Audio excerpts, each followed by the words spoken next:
येतोय ना माझा? हो येत आहे. श्री गुरुदेव दत्त. गुरुर्ब्रह्मा गुरुर्विष्णू गुरुर्देव महेश्वरा गुरु साक्षात परब्रह्म तस्मै श्री गुरुवे नमः. आजचा माझा विषय आहे भक्ती वेदांत स्वामी प्रभुपाद. श्री प्रभुपाद हे इस्कॉन या संस्थेचे संस्थापक आहेत. त्यांनी श्री चैतन्य महाप्रभूंचे विचार व हिंदू धर्माचा प्रसार इंग्रजीमधून पाश्चिमात्य लोकांपर्यंत पोहोचवला. श्री प्रभुपादांचे अत्यंत आवश्यक योगदान म्हणजे त्यांची पुस्तके. त्यांनी कृष्णाच्या परंपरेवर 70हून अधिक खंड लिहिले. त्यांच्या पुस्तकांचे 76 भाषांमध्ये अनुवादन झाले. तसेच त्यांनी श्रीमद भागवतचे 30 खंड आणि श्री चैतन्य चरितामृताचे 17 खंड लिहिले. श्री प्रभुपादांचा जन्म 1 सप्टेंबर 1896 रोजी कलकत्ता येथे झाला. त्यांचे पूर्ण नाव अभयचरण डे असे होते. त्यांचे वडील गौर मोहन डे हे कापडाचे व्यापारी होते, तर आई रजनी देवी ही अत्यंत धार्मिक वृत्तीची होती. त्यांचा जन्म झाल्यानंतर पत्रिका तयार करण्याच्या वेळी ज्योतिषाने पत्रिकेत शुभयोग सांगितला. हा मुलगा जेव्हा 70 वर्षाचा होईल तेव्हा 7 समुद्रापलीकडे जाऊन एक थोर धर्मवेत्ता म्हणून मान्यता पावेल व 108 मंदिराची तो स्थापना करेल. त्यांचं घराणं हे शुद्ध वैष्णवाचं होतं, त्यामुळे अभक्ष भक्षण सुद्धा वर्ज्य होतं. त्यांचे वडील हे श्रीकृष्ण भक्त होते. आपल्या वडिलांच्या श्रीकृष्ण भक्तीचे चित्र अभयच्या मनात कायम कोरल्या गेले. त्याने सुद्धा आपल्यासाठी श्रीकृष्ण मूर्ती आणण्यास सांगितले व तो देखील वडिलांप्रमाणे श्रीकृष्णाची पूजा करू लागला. दरवर्षी कलकत्त्यात होणाऱ्या भगवान जगन्नाथाच्या रथयात्रेने अभय मोहून गेला. त्याने वडिलांपाशी आपणही अशीच रथयात्रा काढू म्हणून हट्ट धरला. त्यानंतर त्याच्या वडिलांनी एक 3 फुटी जुनी रथासारखी गाडी आणली. त्यावर खांब उभारून कळस बसविला आणि सुरेखसा असा रथ तयार केला. त्याची बहीण, त्याचे मित्र रथ ओढायला जमले. शेजारच्या लोकांनी प्रसाद आणले. असे 8 दिवस सतत ही रथयात्रा चालू होती. अभय कॉलेजमध्ये जायला लागल्यावर त्यावेळच्या पद्धतीनुसार त्याच्या वडिलांनी त्याचा विवाह आपल्या व्यापारी मित्राच्या मुलीशी ठरविला. या दरम्यान देशात स्वातंत्र्य लढा जोरात सुरू होता. तरुण पिढी त्याकडे वळली जात होती. अभयच्याच कॉलेजमध्ये सुभाषचंद्र बोस हे 1 वर्ष पुढच्या वर्गात शिकत होते. अभयने 4थ्या वर्षाचा अभ्यास संपवला व त्याने पदवी घेण्याचे नाकारून ब्रिटिश विरुद्ध निषेध नोंदवला. 1920 साली अभयच्या आयुष्याला कलाटणी देणारा प्रसंग घडला. तो त्याच्या मित्रासोबत गवडी मठात गेला होता. तेथे त्याने प्रथमच भक्तिसिद्धांत सरस्वतींचे दर्शन घेतले. दर्शन घेऊन तो बसणार इतक्यात स्वामी म्हणाले, तुम्ही तरुण शिकलेले आहात, तर श्री चैतन्य महाप्रभू यांची शिकवण जगभर प्रसार करण्याचे काम तुम्ही का नाही करत? यावर अभय म्हणाला, देश पारतंत्र्यात असताना आपण भारतीय संस्कृतीचा प्रसार कसा काय करणार? स्वामींनी उत्तर दिले, राज्य कोण करते यावर काही अवलंबून नाही. ते सारे अशाश्वत आहे. कृष्ण भावना इतकी महत्वाची आहे की ती आता थांबवणे शक्यच नाही. क्षणभंगूर माया मोहाच्या पलीकडे जाऊन अनादि अनंत अशा सत्याची ओळख करून देण्यातच मानवतेची खरी सेवा आहे. भक्तिसिद्धांत सरस्वतींनी मांडलेले विचार अभयच्या मनात खोलवर रुजले. त्याच रात्री त्याने मनोमन त्यांना आपले आध्यात्मिक गुरु मानले. चैतन्य महाप्रभू हे साक्षात भगवान श्रीकृष्णाचे अवतार मानले जायचे. त्यांनी वैदिक मंत्राचा पुरस्कार केला. हरे राम राम राम हरे हरे, हरे कृष्ण कृष्ण कृष्ण हरे हरे हा वैदिक मंत्र आहे. या वैदिक मंत्राचा त्यांनी पुरस्कार केला.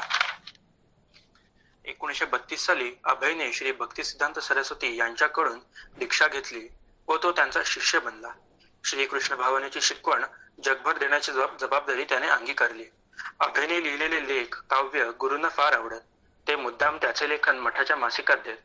1935 साली अभयची आपल्या गुरुशी शेवटची भेट वृंदावनात झाली. तेव्हा अभयला स्वामीजी म्हणाले, काही पुस्तके प्रसिद्ध करावीत अशी माझी फार इच्छा आहे. तुला कधी पैसा मिळाला तर नक्की पुस्तके प्रसिद्ध कर. डिसेंबर 1936 साली भक्तिसिद्धांत हे जग सोडून गेले. निर्वाणाच्या आधी त्यांनी अभयच्या एका पत्राला उत्तर दिले की तू इंग्रजीमधून उत्तम प्रवचने करू शकशील. तिकडे लक्ष दे. पाश्चिमात्य देशात जाऊन श्रीकृष्ण भावनेचा विस्तार कर. यानंतर दुसरे महायुद्ध सुरू झाले. जिकडे तिकडे हाहाकार माजला. दुसऱ्या महायुद्धामुळे निर्माण झालेल्या दुःखातून, संकटातून मुक्त होण्यासाठी, सगळीकडे शांतता प्रस्थापित करण्यासाठी व आध्यात्मिक जाणीव आणि परमेश्वराची सेवा यावर आधारित विचार लोकांपर्यंत पोहोचावे म्हणून बॅक टू गॉड हेड नावाचे मासिक अभयने एकट्याच्या बळावर सुरू केले. भगवद्गीतेतील भाष्य व श्री चैतन्य महाप्रभूंचे विचार तो लोकांपर्यंत मांडू लागला. त्याचबरोबर त्याने प्रवचने देणेही सुरू केले. त्याचे हे कार्यक्रम वाढू लागले. त्यामुळे कामधंद्यावरील आणि संसारातील लक्ष कमी झाले. त्यामुळे गरजी परिस्थिती खालावू लागली. त्याला वाटू लागले, श्रीमद भागवतात सांगितल्याप्रमाणे भगवंताची कृपा आपल्यावर होऊ लागल्यामुळे तो आपली भौतिक संपत्ती हिरावून घेत आहे. घरातल्या कटकटी वाढू लागल्यावर त्याने सर्वांना सांगून कौटुंबिक जबाबदारीतून स्वतःची मुक्तता करून घेतली. आता तो कुठेही एकटा राहून मासिकाचे काम करू लागला. दिल्लीच्या कडक उन्हात सुद्धा तो मासिकाच्या विक्रीसाठी रस्तोरस्ती फिरत होता. यावेळी त्यांचे वय 56 ते 57 होते. एक दिवस त्यांच्या मनात श्रीकृष्ण भूमी असलेल्या वृंदावनात जाऊन राहण्याचा विचार आला. रोज वृंदावन ते दिल्ली प्रवास करून ते मासिक विक्री करायची आणि देणगी गोळा करायची व परत वृंदावनात येऊन लेखन करायचे. अशी कष्टप्रद दिनचर्या चालू होती. प्रवास, छपाई, पोस्ट खर्च या साऱ्यांचा मेळ घालताना त्यांची फार ओढाताण होत होती. अशाच मनस्थितीत एका रात्री त्यांना स्वप्न पडले. त्यांचे सद्गुरू श्री भक्तिसिद्धांत सरस्वती त्यांच्या समोर उभे ठाकले. त्यांनी खुणेनेच आपले अनुकरण करायला सांगितले. अभयला कळेना म्हटल्यावर शेवटी निक्षून गुरु म्हणाले, आता संन्यासी हो. गुरूंची आज्ञा म्हणून त्यांनी वृंदावनात औपचारिक विधी करून घेतला व अभय आता अभयचरणारविंद भक्तिवेदांत स्वामी झाला. यानंतर स्वामींनी म्हणजेच अभयने पुस्तके लिहायचे ठरविले. श्रीमद भागवत हा वैष्णवांचा महत्वाचा ग्रंथ असल्यामुळे स्वामींनी त्यावर इंग्रजीमधून लिहिण्याचे ठरविले. भागवतात एकूण 12 स्कंध आहेत आणि 12 स्कंध मिळून एकूण 18,000 श्लोक आहेत. तेव्हा स्वामींच्या अंदाजाप्रमाणे याचे 60 ग्रंथ तयार होतील. हे कार्य पूर्ण करण्यासाठी त्यांनी दिल्लीच्या चांदणी चौकात एक खोली घेतली. तेथे रात्रंदिवस स्वामींचे काम सुरू झाले. स्वामी गुरुव्यासांचा मान ठेवून आणि पूर्वाचार्यांच्या मतांचा अधिक्षेप न करता त्यांनी आपले लेखन चालू केले. परंतु लेखन ही त्यांच्या कार्याची अर्धी बाजू झाली. उरलेली अर्धी बाजू म्हणजे त्यांचे प्रकाशन. एवढे 60 ग्रंथ प्रकाशित करण्यास कोणीच तयार नव्हते. त्यामुळे देणग्या मिळवून स्वतः पुस्तके प्रकाशित करणे हा एकच मार्ग त्यांच्या समोर होता. 3 ग्रंथ प्रसिद्ध झाल्यावर स्वामींना वाटू लागले की आता आपल्याजवळ परदेशात कार्य करण्यास योग्य सामग्री तयार झाली आहे. एव्हाना ते 69 वर्षांचे होते. मथुरेचे एक व्यापारी श्री अगरवाल यांच्या मुलाने स्वामींचा अमेरिकेतील खर्च करण्याची जबाबदारी घेतली. सर्व कागदपत्रे पूर्ण झाली. सिंधिया कंपनीच्या मालवाहू जहाजातून जायचे ठरले आणि 13 ऑगस्ट 1965 रोजी जलदूत नावाच्या बोटीवर कलकत्ता बंदरात भक्तिवेदांत स्वामी परदेशात जाण्यासाठी चढले. हा प्रवास एकूण 35 दिवसांचा होता. हा प्रवास सुद्धा सोपा नव्हता. स्वामींना बोटीचा त्रास सुरू व्हायला लागला. उलट्या व चक्कर यांनी बेजार केले. तशातच त्यांना 2दा हृदयविकाराचा झटका येऊन गेला. क्षणभर त्यांना वाटले की जर आपल्याला अजून एक झटका आला तर आपण वाचू शकू की नाही. पण दुसऱ्या दिवशी स्वामींना एक स्वप्न पडले. भगवान श्रीकृष्ण विविध रूपे धारण करून एक नाव वल्लवीत होते आणि भिवू नकोस, माझ्या बरोबर चल असे म्हणाले. हे संरक्षणाचे आश्वासन मिळाल्यावर स्वामी निर्धास्त झाले व हळूहळू त्यांची तब्येत सुधारू लागली. अखेरीस स्वामी 19 सप्टेंबर 1965 रोजी न्यूयॉर्क बंदरावर उतरले. अगरवालांच्या मुलांनी त्यांना आपल्या घरी नेण्याची व्यवस्था केली. त्यांच्या घरात राहून स्वामींनी अमेरिकन जीवन पद्धतीची ओळख करून घेतली. तिथे संधी मिळेल तेव्हा स्वामी प्रवचने करत असत. तिथल्या बटलर ईगल या नियतकालिकात त्यांच्यावर एक विशेष लेख आला होता. त्यात त्यांना भक्तियोगाचा राजदूत असे म्हटले होते. बटलर शहरात 1 महिना घालवल्यानंतर त्यांना न्यूयॉर्कला जायचे होते. न्यूयॉर्कमधील डॉक्टर मिश्रा या आध्यात्मिक स्वामींशी त्यांचा पत्रव्यवहार झाला. स्वामी त्यांच्या घरी म्हणजेच डॉक्टर मिश्रांच्या घरी आल्यावर त्यांनी सर्व सोय केली. परंतु त्यांचा शिष्यवर्ग व त्यांचे तत्वज्ञान पूर्णपणे भिन्न होते. म्हणून स्वामींनी तिथे 1-2 जागा पाहिल्या व ते तेथील तरुण मुलांच्या बरोबर राहायला लागले. एका पोटमाळ्यावर बसून छोट्याशा दिवाखाली स्वामी टाईपरायटरवर लिखाणाचे काम करायचे. आता रोज स्वामींच्या नामसंकीर्तनात भक्त सहभागी होऊ लागले. सकाळच्या भागवताच्या निरूपणाला 2-3 जण येत, पण संध्याकाळी वाद्यांच्या साथीवर होणारे हरे कृष्णाचे संकीर्तन सर्वांना फार आवडू लागले. हळूहळू स्वामीजींभोवती त्यांच्यावर प्रेम करणारे भक्तजण जमू लागले. त्यातूनच कोणी त्यांचा विसा वाढवून दिला. तिथल्या नियतकालिकातून त्यांचे फोटो, त्यांच्याविषयी बातम्या येऊ लागल्या. त्यामुळे स्वामीजींना हवा असलेला संदेश लोकांपर्यंत पोहोचू लागला. स्वामींच्या भोवती जमलेली तरुण मुले ही निस्वार्थ प्रेम, खरी शांतता, निरामय जीवनाच्या शोधात होती. यातील काही जण नशेच्या आहारी जाऊन मुक्तपणे जगू पाहत होती, पण त्यातून त्यांना शांती लाभत नव्हती. त्यासाठी त्यांना स्वामींच्या नामसंकीर्तनाचे महत्त्व वाटू लागले. स्वामींनी आता आपल्या संस्थेला इस्कॉन असे सुटसुटीत नाव देऊन तिच्या रजिस्ट्रेशनची तयारी पूर्ण केली. तिचे पूर्ण नाव the international society for Krishna consciousness. अमेरिकेच्या संपन्न भूमीत एवढे असंतुष्ट लोक असावेत याचे स्वामींना आश्चर्य वाटले. म्हणजे भौतिक सुबत्ता असलेल्या या देशात लोकांना खरे समाधान देऊ शकत नव्हते. आपल्याला गुरुदेवांनी सुद्धा सांगितलेले आहे की भौतिक साधनाने तुमची करमणूक होईल, परंतु त्याने मनशांती मिळणार नाही. अध्यात्म आचरणानेच मन आनंदात राहील. अशीच काहीशी परिस्थिती अमेरिकेतील लोकांची झाली होती.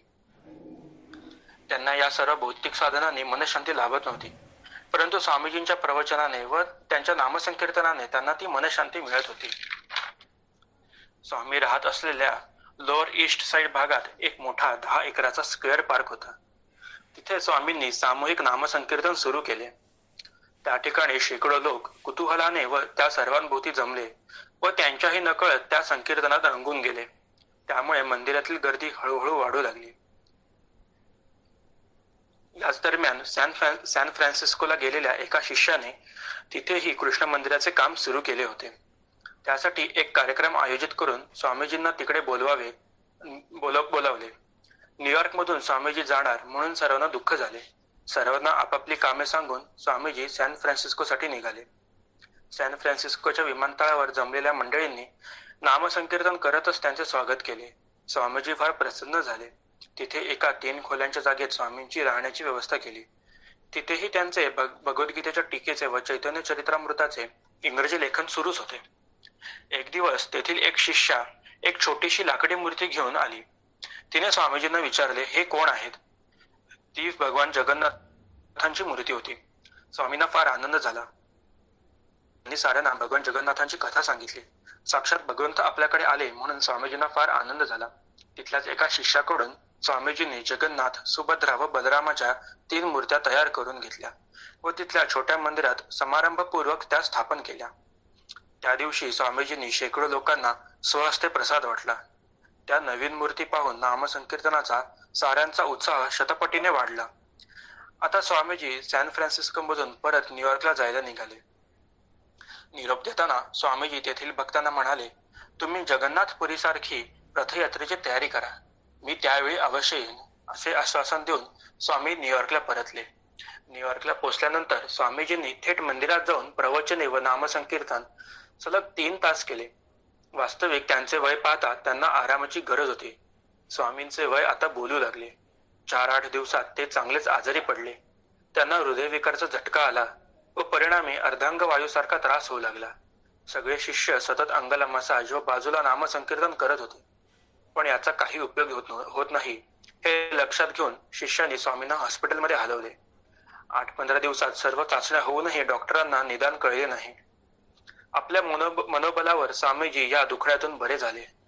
आता स्वामींना वृंदावनात परतायचे वेध लागले. तेथे जाऊन अमेरिका सदन बांधावे व शिष्यांना तेथे राहून तिथल्या वातावरणाचा लाभ द्यावा असे त्यांना वाटले. एवढ्यात सॅन फ्रान्सिस्कोला येथे रथयात्रा आहे हे कळल्यावर स्वामींनी सर्व शिष्यांचा विरोध पत्करून रथयात्रेत सहभागी होण्यासाठी सॅन फ्रान्सिस्कोत गेले. त्यांच्या येण्याने सर्वांचा उत्साह दुथडी भरून वाहू लागला. त्या आनंदात चिम्म भिजून सारेजण अधिक उत्साहाने नामसंकीर्तन करू लागले. तब्येतीत हवी तशी सुधारणा होत नाही हे पाहून स्वामीजींनी वृंदावनात परतायचे ठरविले. ते त्यांच्या प्रिय शिष्याला म्हणजेच कीर्तनानंदला बरोबर घेऊन भारतात आले. ते देहाने जरी भारतात असले तरी मनाने ते अमेरिकेतील भक्तांमध्येच होते. आता अमेरिकेत एकूण इस्कॉनची 15 केंद्रे सुरू झाली होती. प्रत्येकाला वाटे की स्वामींनी आपल्या केंद्राला भेट द्यावी. काही भक्तांनी इंग्लंडला, जपानला स्वामींच्या कार्याचा प्रसार सुरू केला. स्वामीजी परत अमेरिकेत गेले. आता मॅकमिलन ही प्रकाशन कंपनी त्यांच्या भगवद्गीतेवरील टीकाग्रंथ छापण्यास उत्सुक होती. त्यांचे भक्त सगळीकडे फिरून भागवताचे खंड विकत होते. इंग्लंडमध्येही प्रतिकूल परिस्थितीवर मात करून त्यांच्या शिष्याने श्रीकृष्ण मंदिरासाठी जागा मिळवली. इस्कॉनचे काम आता विस्तार पाहू लागले.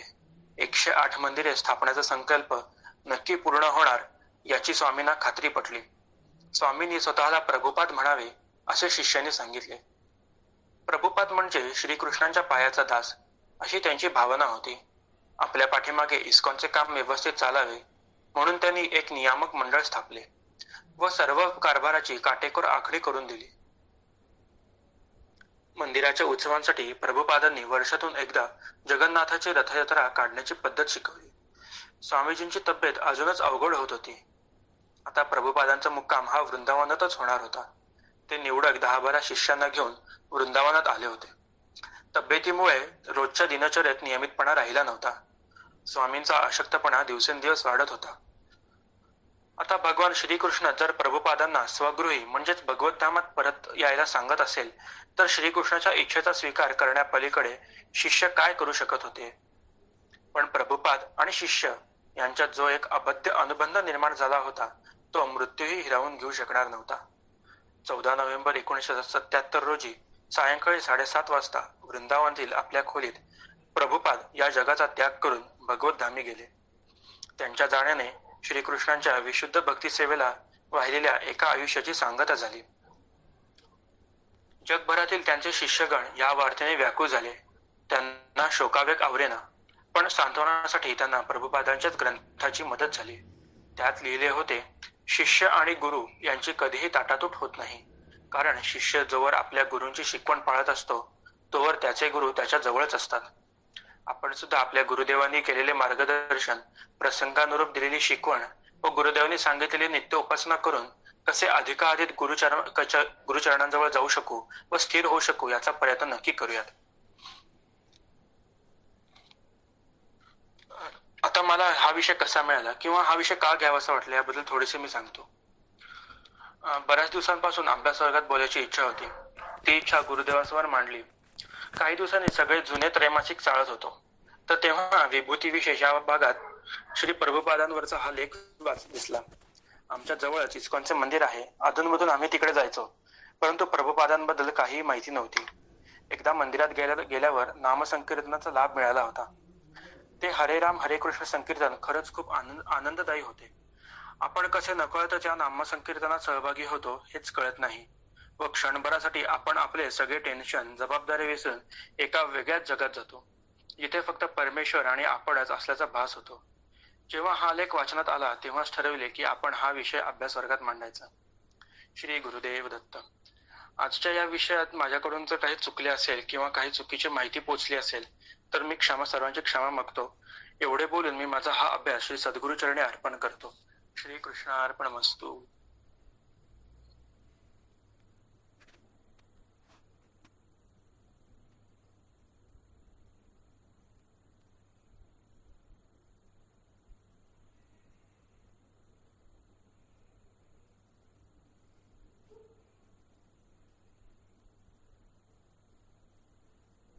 श्री गुरुदेव दत्त. श्री गुरुदेव दत्त. काल नामस्मरण होतं तेव्हा सद्गुरूंच्या म्हणजे आपण आशीर्वाद वाचतो सद्गुरूंचे, तर तेव्हा आशीर्वाद वाचताना श्री चैतन्य महाप्रभूंचे 2 असे गुरुदेवांनी सांगितलेलं ते जर वाचनात आलं ते जरा मी वाचून दाखवतो तुम्हाला.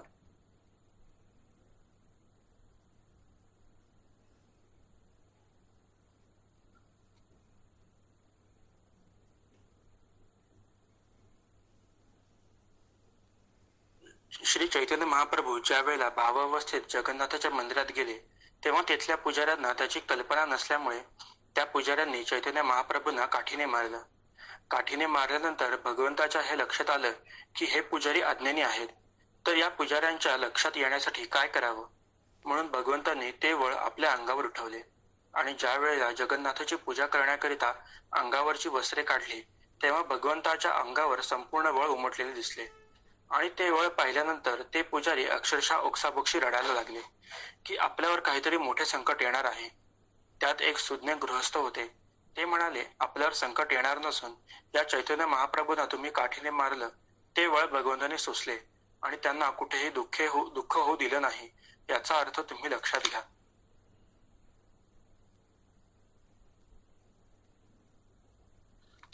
तिथं तर भगवंताचं स्वरूप अतिशय प्रेमळ आहे. भक्तांना होणारा त्रास तो स्वतःच असतो. श्री गुरुदेव दत्त. आणि अजून एक असं वाचनात आलं होतं,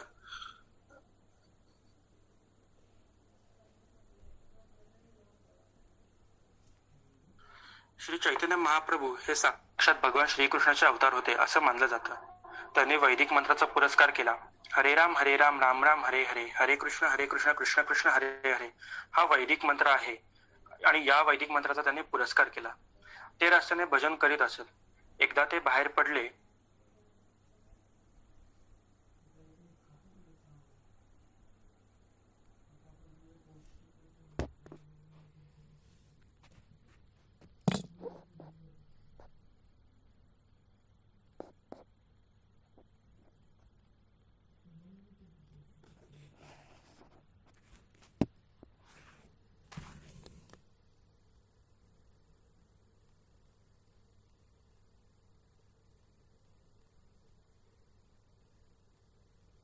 श्री गुरुदेव दत्त.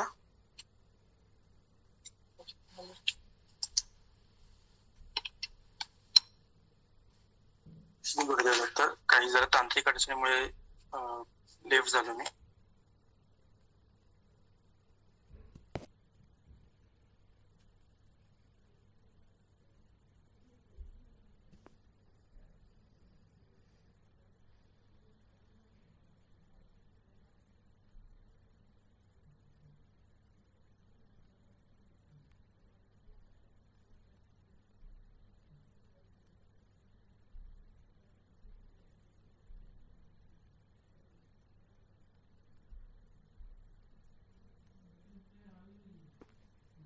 श्री गुरुदेव दत्त. काही तांत्रिक अडचणी झाल्या त्याच्याबद्दल क्षमा मागतो मी. चैतन्य महाप्रभू हे रस्त्याने भजन करीत असत. ते एकदा बाहेर पडले म्हणजे हळूहळू ते गात असत आणि भावावस्थेत येऊन रस्त्याने ते भजन करीत असत. आश्चर्य करण्यासारखी गोष्ट आहे की जे बौद्ध धर्मीय लोक आहेत ते तर त्यांचे दर्शन करीत होते, भजन म्हणत होतेच, पण मुसलमानांना सुद्धा असं वाटायचं की आपण जाऊन 2 मिनिटं का होईना पखवाज वाजवून यावा आणि 2 मिनिटं भजन म्हणून यावी. एवढा हा प्रभाव आहे. तुम्हा लोकांना भक्ती करायला सांगायचा मूळ हेतू हाच की तुमच्या अंतःकरणात जो प्रेमाचा झरा निर्माण व्हायला पाहिजे तो श्रद्धेशिवाय होणार नाही. वेदव्यासांचे सुद्धा हेच उदाहरण आहे की त्यांनी अनेक ग्रंथ लिहिले. अनेक ग्रंथ लिहून सुद्धा मनाला शांती लाभत नाही असं त्यांच्या लक्षात आलं. यांच्यासारख्यांच्या मनाला शांती लाभली नाही हे एक मोठं आश्चर्य आहे. पण असं मानलं जातं की त्यासाठी त्यांनी भागवत ग्रंथ लिहिला आणि भागवत ग्रंथामध्ये भगवतांच्या लीलेविषयी दुसरं काहीच सांगितलं नाही. तत्वज्ञानाचा काही भाग असेलही, पण विशेष करून भगवंताच्या लीला त्यांनी लिहिल्या आहेत. हा ग्रंथ सर्वश्रुतच आहे, सर्वांना माहीत आहे. तसं तुम्हा लोकांच्या अंतःकरणात सुद्धा भक्तीची फार नितांत गरज आहे, आवश्यकता आहे. आजच्या शुभदिनी तुम्हा सर्वांना आशीर्वाद देतो. श्री गुरुदेव दत्त. श्री गुरुदेव दत्त.